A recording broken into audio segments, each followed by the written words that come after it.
Om Bhurabhuva Sveta Savituravarenyam Bhargo Devasya Dhimahi Dhiyo Yona Prachodayat.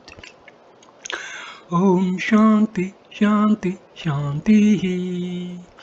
Namaskar, my dear friends. This is video number 8 on Sadhaka Sanjivani of Swami Ramsukhdasji. Tika, a commentary on the Gita. This video number 8 starts with stanza number 46. Link. Engrossed in surprise and sorrow, Arjuna in the verse that follows relates his decision arrived at after these arguments. Yadi Mam Partikaram Sastram Sastrapane Dhritarashtra Arane Hanyustanme Aksitartaram Bhavet means it would indeed be better for me if the sons of Dhritarashtra armed with weapons killed me in battle with me while I will be unarmed and unresisting. Commentary on stanza number 46. Yadi mam partikaram sastaram sastra panyaha dhritarashtra rane hanyam tume akshetratram bhavit. Arjuna says, if I turn away from the war, perhaps our opponents will also desist from it. Why will they fight? If we are determined not to fight. But even if, regarding us as their enemy, they jealously, armed with weapons, kill me, that will indeed be in my own interest, as it will be a kind of repentance for the determination which I had made in the war to kill my perceptors, and I shall be purified of the sins. It means that if I do not wage war, I will escape sin and my race will not be destroyed. When a man talks about a subject, it has its effect on him also. When Arjuna, possessed by extreme passion, started to speak in sadness in the 28th verse, he was not so much overwhelmed with grief as he was now. Then Arjuna did not turn away from war, but went on speaking, overwhelmed with grief. But at last he turns away from war and sits down, having laid down his bow and arrow. Lord Krishna did not speak to enable Arjuna to give an outlet for his feelings of sadness completely, because he knew that his teachings would be of some avail to him only when there was an outlet for his sorrow. An important fact. Worldly people will support the arguments adduced by Arjuna, but they will not agree with Lord Krishna, who will justify war later. The reason is that as Arjuna is full of attachment and love, the worldly people also belong to the same class, so they cannot understand the point of view expressed by Lord Krishna, who always thinks about the welfare and benediction of beings.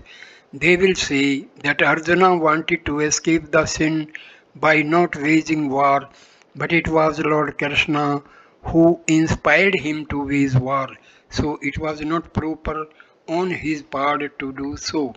The fact is that Lord Krishna did not make Arjuna wage war, he reminded him of his duty only. It was Arjuna who had invited Lord Krishna to the war front, but seeing his kinsman on the hostile side, he was turning away from his duty. So Lord Krishna reminded him of not to neglect his duty out of delusion, but to wage war, because there was nothing more welcome to a member of the warrior class than a righteous war. For example, if a man is going to Badri Narayana, but by mistake he starts going in the opposite direction, he then happens to meet a person who asks him where he was going. The latter tells him that he has taken the wrong direction, so he should turn back in order to reach his destination. Here the person shows the right direction way to the man who had lost it. Similarly, Lord Krishna showed Arjuna the right direction of his duty. After seeing his kinsmen arrayed on the war front, Arjuna said to Lord Krishna, I will not fight. Chapter 2, stanza number 9. But after hearing the gospel of Lord Krishna, he did not say, I will not fight, but he said, I will carry out your bidding. Chapter 18, stanza number 73, which I will do my duty. It shows that Lord Krishna reminded him of his duty. The fact is that war was inevitable because Lord Krishna himself, while revealing his supreme divine form to Arjuna, said, I am the mighty world destroying time, the destroyer of the world. My purpose here is to destroy these people. Even if you do not kill them, all those warriors arrayed in the enemy's camp will not survive. Chapter 11, stanza number 32. Thus, this destruction of human beings was inevitable, even if Arjuna did not fight. If Arjuna did not fight, Yudhishthira, who with his four brothers married Draupadi by obeying his mother, would certainly fight by obeying her. Similarly, Bhima would never deviate from the war because he had already taken a pledge to kill the Kauravas. As far as Draupadi is concerned, she had even said that if her husbands, the Pandavas, did not fight, her father Drupada, her brother Drashtadumna, her five sons, and Abhimanyu would fight against the Kauravas. All these facts show that the war was inevitable. A man cannot control the happenings that are predestined. By discharging his duty, one can attain salvation, but by neglecting it, he can degrade himself. It means that man is free to attain either desirable or undesirable results. Therefore, Lord Krishna, by reminding Arjuna of his duty, has preached to him, to human beings, that they should always discharge their duty by following the ordinance of scriptures and never turn away from these. Link. In the preceding verse, Arjuna expressed his intention based on many arguments. What he did after this is contained in the verse that follows, stanza number 47, Sanjay Uvach. एवं उक्त्वा अर्जुनः शङ्खे रथोपस्थ उपाविशत् विसर्जय शरं चापं शोकसंविगन्मानसः. Translation. Arjuna, grief-stricken on the battlefield, having spoken thus, and having laid down his bow and arrow, slumped into the central part of the chariot. Commentary on stanza number 47. एवं मुक्तवर्जुनः संख्ये रथोपस्था उपाविशत् विसर्जया ससार्तां चापं शोकशिवं विघ्नां नसाः. War is the root cause of all evils. It will destroy, erase, and will lead us to hell in the next world. By thinking so, Arjuna, overwhelmed with sorrow, became firmly determined not to wage war. Arjuna, who had come to the battlefield with great zeal with Gandiva bow in his hand, put the bow and arrow down, and overwhelmed with arrow sat on the seat of the chariot. The main reason of Arjuna's grief is that when Lord Krishna placed the chariot between the two armies and asked Arjuna to behold the Kauravas, he saw Bhishma and Drona standing in front of him. So his attachment was aroused. Thus he thought about the destruction of his race, which Duryodhana etc. did not perceive, being goaded by greed and the sin accruing from it. Then he said that even if the warriors of the hostile army killed him while he was unarmed and unresisting, that would be for his good. Thus, empowered by delusion, Arjuna perceives good in turning away from war and even in his death, and finally, having abandoned his bow and arrow and overwhelmed with grief, sits on the middle seat of the chariot. Thus we see that it is delusion which changes a hero's Arjuna's great craze to consternation. ओम तत्सदिति श्री मद्भगवत गीता उपनिषत्सु ब्रह्म विद्यायां योग शास्त्रे श्री कृष्ण अर्जुन संवादे अर्जुन विषाद योगो नाम प्रथमो अध्याय. And thus with the words Om Tat Sat, the names of the Lord as sung in the Upanishad of the Bhagavad Gita by the Lord, the science of Brahma, the scriptures on yoga, the dialogue between Sri Krishna and Arjuna, and the first chapter entitled The Yoga of Dejection of Arjuna. The colophon at the end of each chapter, written by sage Vyasa, reveals the glory and greatness of the Gita. On Tat Sat, this has been declared as the triple designation of the Absolute.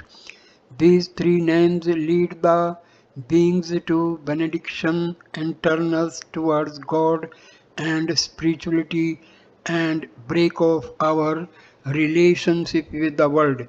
These wash away the mistakes which we might have committed in pronouncing the verses, words and letters in the chapter. So these three are pronounced at the end of each chapter. By Om says Vyasa means that this may wash away the mistakes of the verses. Tat may turn his verses towards God, and Sat means that these verses may give an imperishable fruit. Iti means that has no other personal motive besides this one. The Gita has been called Srimad because it possesses paramount beauty, and it is called Srimad Bhagavad because it has been uttered by Lord Krishna, who possesses 6 bhagas, that is, divine traits, wealth, virtue, glory, greatness, knowledge, and dispassion. It has been called the Gita because it has been sung by the Lord Himself. According to the rules of Sanskrita grammar, it should have been called Gitam, yet it being the essence of Upanishads in feminine gender, it has been called the Gita. The essence of all Upanishads is contained in it and it has emanated from the tongue of the Lord Himself, so it is called Upanishad. It is called Brahma Vidya, supreme knowledge, because it leads the living being to benediction without any distinction of caste, creed, and color. It is called Yoga Shastra because different yogas, disciplines such as Karam Yoga, the discipline of disinterested action. Jnana Yoga, the discipline of knowledge, Dhyana Yoga, the discipline of meditation, and Bhakti Yoga, the discipline of devotion, are contained in it. By following any one of these disciplines, a striver can realize his identity with God Paramatma. It is a dialogue between Lord Krishna and the devotee Arjuna. Arjuna has asked questions without hesitation and Lord Krishna has answered them with generosity. So it is called a dialogue between Sri Krishna and Arjuna. In the first chapter, there is description of Arjuna's dejection. By the company of God and saints, this dejection may create dispassion and thus may lead to benediction. Though Duryodhana also possessed dejection, yet having disinclination for God, his dejection is not called yoga, but it is called yoga. In the case of Arjuna, as he could realize his identity with God by means of this yoga, so this chapter is entitled The Yoga of Dejection of Arjuna.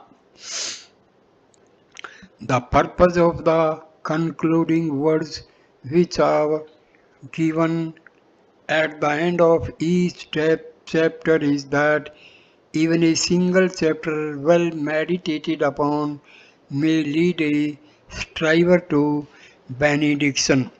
Words, letters, and the vacha said in the first chapter. Number 1. In this chapter, in Atha Prathamo Dhyaya, there are three words in Dhritarashtra Vacha and Sanjaya Vacha, etc. There are 12 words in verses. There are 558 words and there are 13 concluding words. Thus the total number of words is 586. 2. In this chapter in Atha Prathamo Dhyaya, there are 7 letters in Dhritarashtra Vacha, Sanjaya Vacha, etc. There are 37 letters in verses. There are 1504 letters and the concluding letters are 48. In this way, the total number of letters in this chapter is 1596. Each verse in this chapter consists of 32 letters. 3. In this chapter, Uvacha said has been used 6 times. Dhritarashtra Uvacha once, Sanjay Uvacha thrice, Arjun Vacha twice. Meters used in the first chapter. Out of the 47 verses of this chapter, in the first quarter of the fifth verse, as well as the 33rd verse, and in the third quarter of the 43rd verse, Ra Gana being used, there is Ra Viputa meter, while in the first quarter of the 25th verse and the third quarter of the ninth verse, Na Gana being used, there is Na Viputa meter. The remaining 42 verses have the characteristics of right, Pathya Vaktra, Anu, Anus, Stop meter.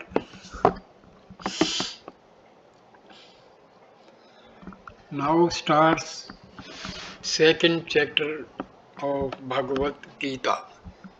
Sri Hari, second chapter, in introduction. Duryodhana mentioned the great warriors of the two armies, but Dronacharya did not utter a word. So Duryodhana became sad. Then Bhishma blew his conch loudly to cheer Duryodhana.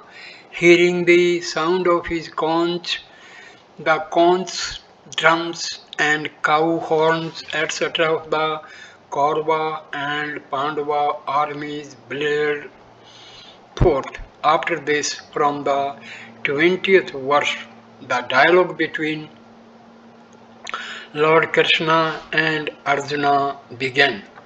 Arjuna asked Lord Krishna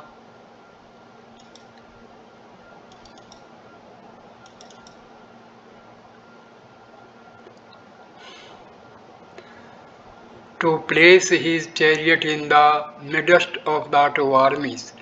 The Lord, having placed the chariot between the two armies in front of Bhishma and Drona, etc., asked Arjuna to behold the Kurus. Having seen his kinsman, he was filled with compassion and sadness that he cast away his bow and arrows and slumped into the seat of the chariot. The second chapter starts with Sanjay telling Dhritarashtra what Lord Krishna had said to Arjuna when he was overwhelmed with grief. Sanjay was first stanza of chapter 2 of Bhagavad Gita. Tam tatha कृपया विष्टम स्वरूप अश्रु पूर्ण कुल अक्षेव कुलेक्षणम विसिद अंत idam vakyam uvacha Madhusudana. Sanjay said, Madhusudana, he who has destroyed the demon named Madhu, addressed the following words to Arjuna, who was overwhelmed with compassion and in deep distress, and whose eyes were flooded with tears of despondence. Commentary on verse number 1 of chapter 2. Tam tatha karpaya vishtam. Arjuna advises Lord Krishna to place his chariot in between the two armies so that he may behold the war-minded warriors who dared to risk their lives by fighting against such a valiant warrior as he. But the same heroic and jealous Arjuna, at the sight of his heroic and zealous Arjuna, at the sight of his kinsman, becomes overwhelmed with grief, his limbs give way, his mouth is parched, his body shivers, his hairs stand on end, his bow slips from his hand, his skin burns all over, and his mind reels. His bravery turns into faint-heartedness, and he slips into the seat of the chariot.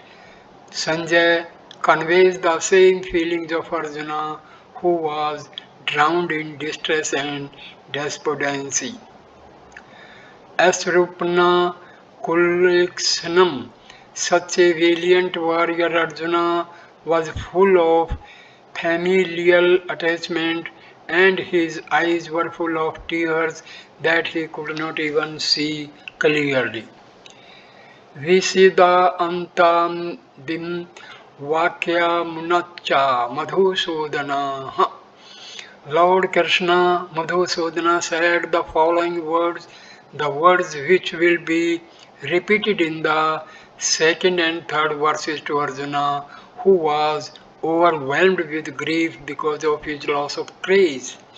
Here, Visida Anta Muvacha was enough because the word Vakyam is also included in the verb Uvacha, but the word Vakyam has a special meaning. These words of Lord Krishna are very profound and uncommon. These attack Arjuna's faint-heartedness and despondency, which overpowered Arjuna in the discharge of his duty. They make him aware of his weakness and arouse in him a desire for benediction. It is because of these profound words of Lord Krishna that Arjuna, by becoming his disciple and seeks refuge in him. Sanjay, by using the word Madhusudana, means to say that Lord Krishna is the killer of demon Madhu, that is, he is the destroyer of people having a villainous nature, and so he will certainly destroy wicked natured Duryodhana and his group. Link. The next two verses contain what Lord Krishna told Arjuna. Verse 2 of chapter 2. Sri Bhagwan Vach Kutastva Kasmalam Midam Visme Sam Upastitam Anarye Justam Savragya Kirti Karam Arjun.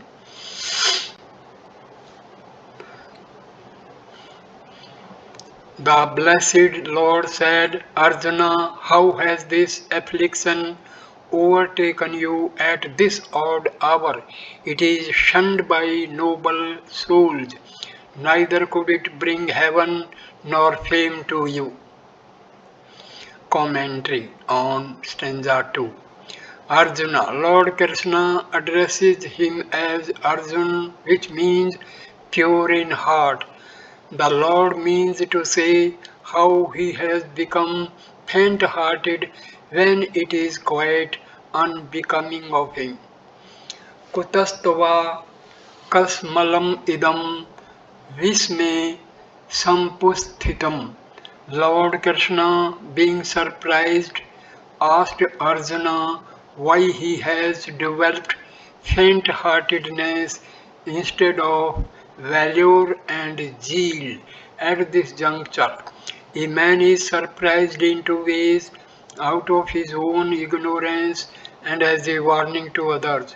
Lord Krishna's surprise here is a warning to Arjuna so that he may be aware of his duty.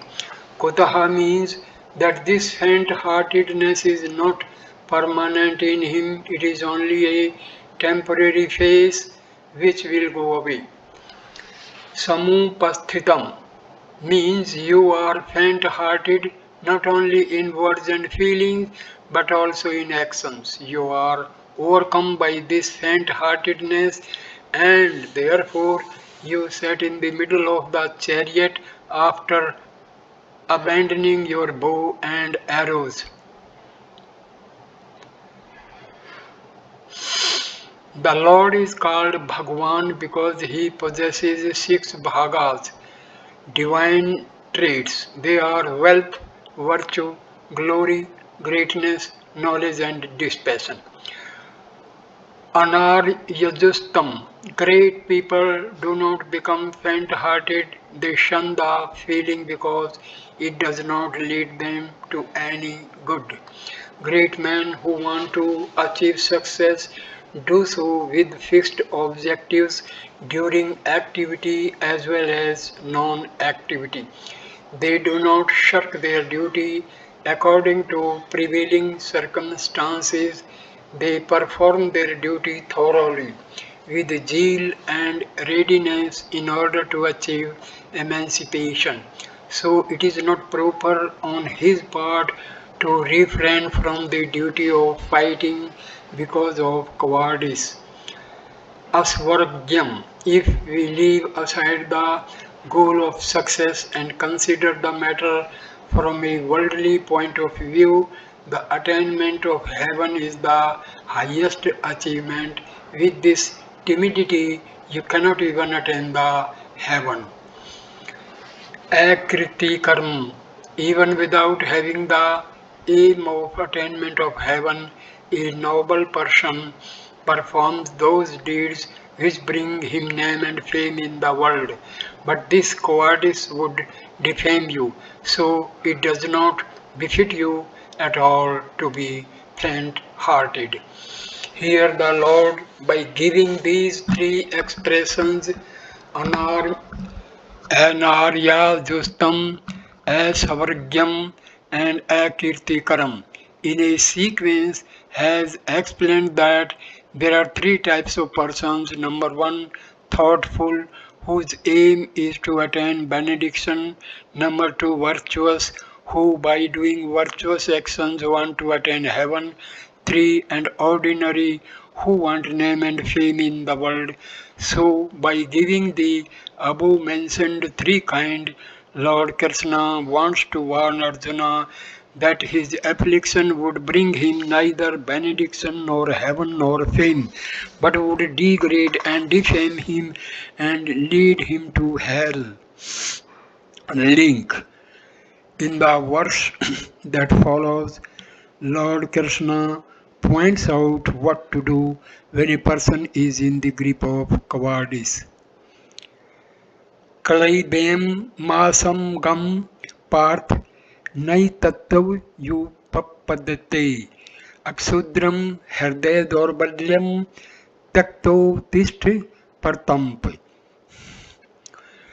Translation. O Partha, son of Partha, with Kunti, yield not to cowardice. It does not befit you. Cast off this petty faint-heartedness and wake up, O vanquisher of foes. Commentary on third stanza. Partha, Lord Krishna addresses Arjuna as Partha to remind him of Mother Kunti's message and arouse in him feelings of bravery which befits the members of a warrior class. It means that he should not disobey his mother by showing cowardice. Klabhyam ma sama gamaha.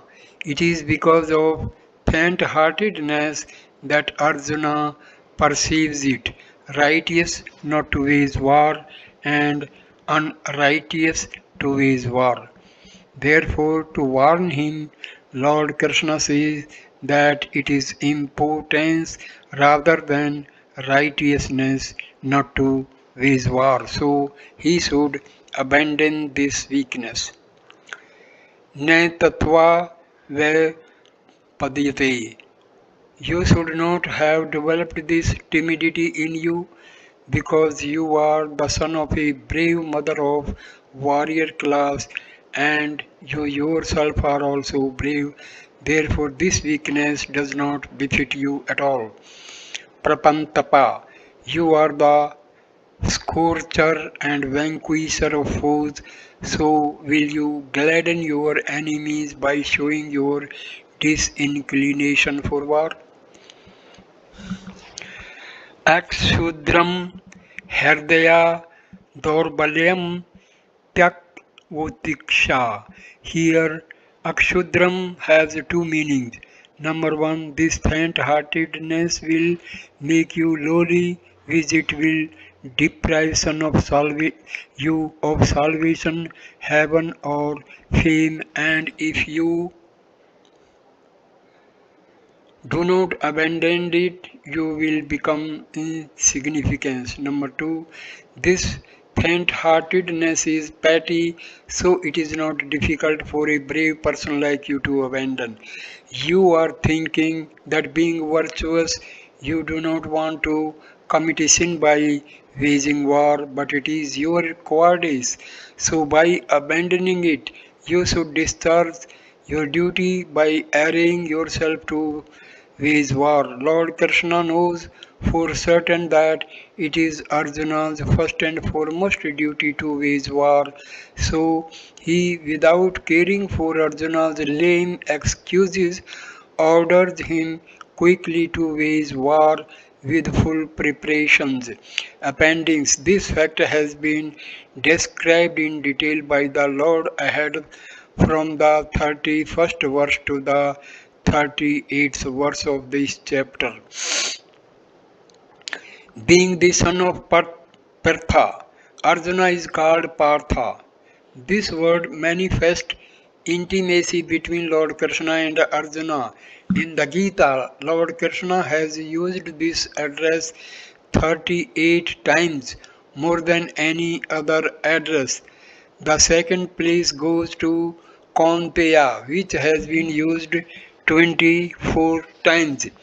When Lord Krishna wants to say something special or give assurance to Arjuna, or there is an overflow of love for him, he calls him Partha. By addressing him thus, he wants to remind him that besides being the son of his father's sister, he is loving devotee and friend. Gita chapter 4 verse number 3. Therefore he tells him something very secret and true for his welfare.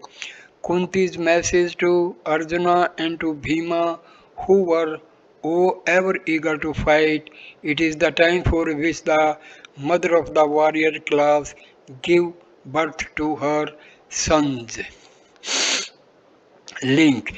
In the first chapter, Arjuna gave several arguments against the war, but without attaching importance to his arguments, Lord Krishna suddenly scolded Arjuna for his faint-heartedness and ordered him to array himself to his war. So Arjuna, without getting any satisfactory reply to his arguments, got excited and spoke abruptly. Arjun Vach Katham Bhisam Bhisam Ahem Sankhe Dronam Chay Madhusudan Isubhi Partiyotishyami Puja Har Varisudan. Arjuna said, O slayer of Madhu and slayer of foes, how shall I fight Bhisma and Drona with arrows on the battlefield? Both of them are worthy of our worship. Commentary. Arjuna addresses the Lord as Madhusudan and Arisudan because he had killed unrighteous, villainous, and cruel demons such as Madhu, etc., and foes also who always are jealous of others without rhyme or reason. But how can he kill his great well-wisher, the respected grandfather Bhisma, and adorable preceptor Drona, who have great affection for him? Katham Bhisam Maham Sankhaye Dronam Cha. I am not turning away from war because of faint-heartedness, but because it is unrighteous for me to fight with the revered grandsire Bhisma and venerable teacher Drona. I would be called unmanly if I were afraid of death. I am not afraid of dying, but I do not want to kill my venerable elders who have always been very affectionate to me. Grandfather Bhishma has loved me since my childhood. When I addressed him as father, he very affectionately used to say that he was my father's father. Similarly, my adorable preceptor Drona has been so kind to me that he imparted to me better training imp- kind to me that he imparted to me better training than he imparted even to his son. He taught the use of Brahma weapon, a kind of weapon which caused infallible destruction and set in motion by incantation to both of us. But as far as its control or end is concerned, he thought that only to me, not to his son. He also granted me a boon that no one would excel me in military science. So it is a mortal sin to wage war against them. Isubhi Pratiyodasami Pujasu. Both Bhishma and Drona, being elderly, are venerable and adorable. They have a right to attack me, but it is a deadly sin for me to fight against them with my arrows. Link. In the preceding verse, Arjuna, being excited, revealed his decision to Lord Krishna. Now, being influenced by Lord Krishna's words and balancing his decision with that of Lord Krishna, he says, verse number 5. गुरुन् हत्वा हि महानुभावान् श्रेयो भोक्तुं भैक्ष्यम्पि हि लोके हत्वार्थकामांस्तु गुरुन् have भुज्य भोगान् रुधिरप्रदिग्धान्.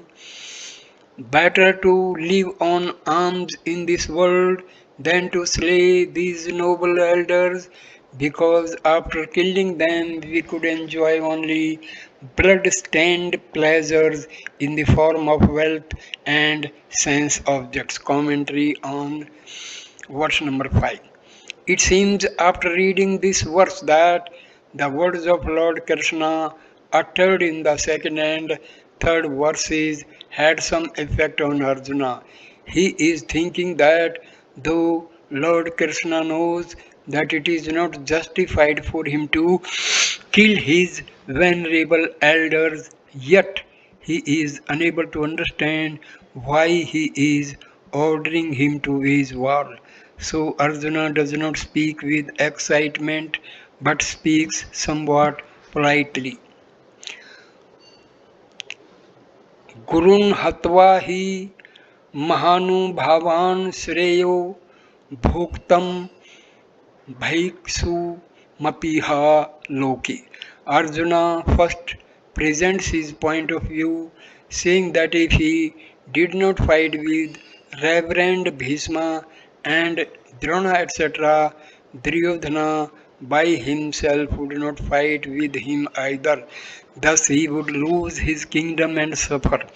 Then he would be leading a life of misery and could even depend on alms. But he thinks it better to live on alms than to slay his reverend elders. Ba loke means if I live on alms, people in the world will dishonor, reproach and insult me, but I think accepting alms is better than killing my reverend preceptor.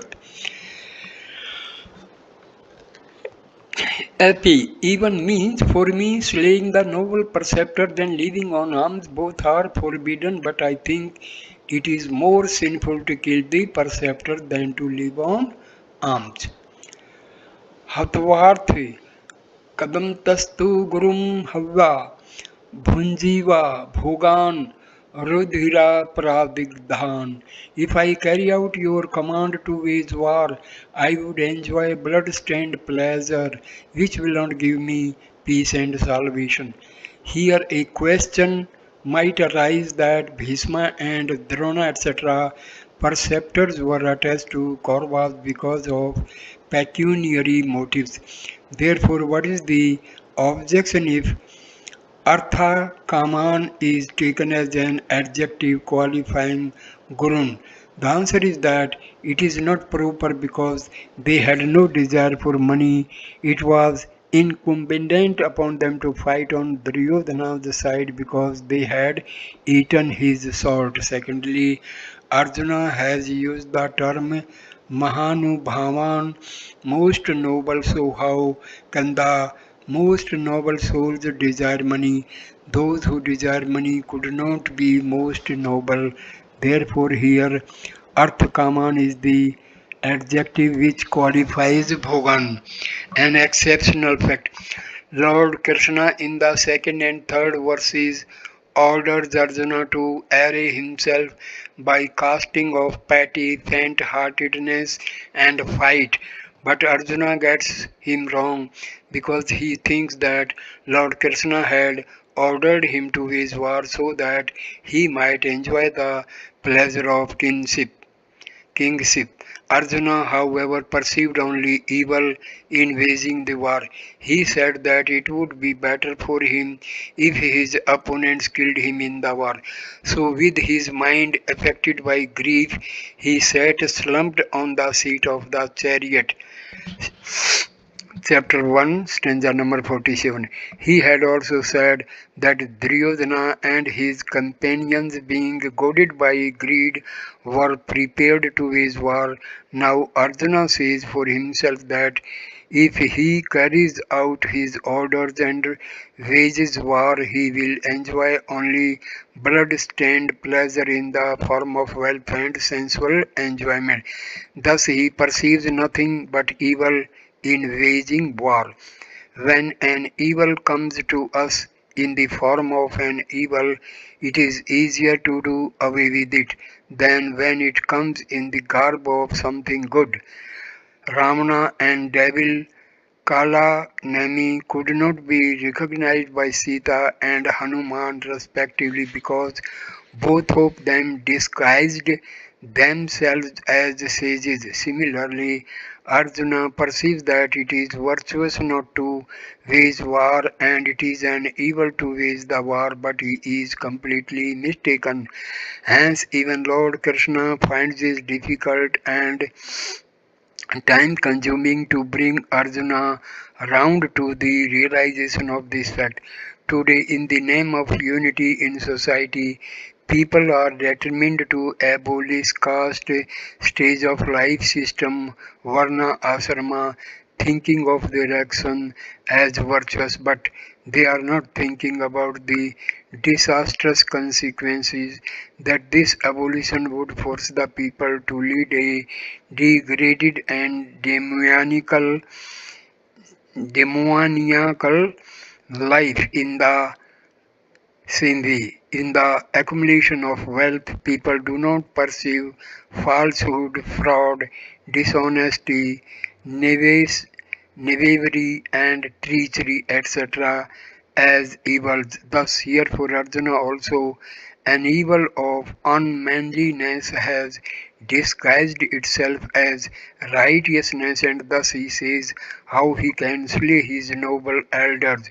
It means that whatever Arjuna considers a virtue is in fact an evil, but it does not appear to him to be an evil, as in the abandonment of his duty has crept in the guise of virtue of non-violence because of his attachment for his relatives.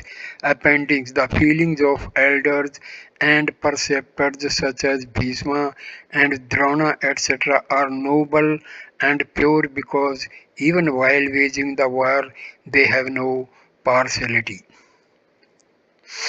The worldly people having a materialistic outlook cannot even think of spiritualism. Here Arjuna also being overtaken by family attachment and infatuation, is thinking only of materialism rather than spiritualism. So he is thinking that Lord Krishna wants him to wage the war so that he may obtain kingdom, but Lord Krishna wants him to attain salvation. So I conclude this video here. Please like, comment and share the video and subscribe the channel. Thanks a lot. Namaskar my dear friends. Namaskar. Thank you.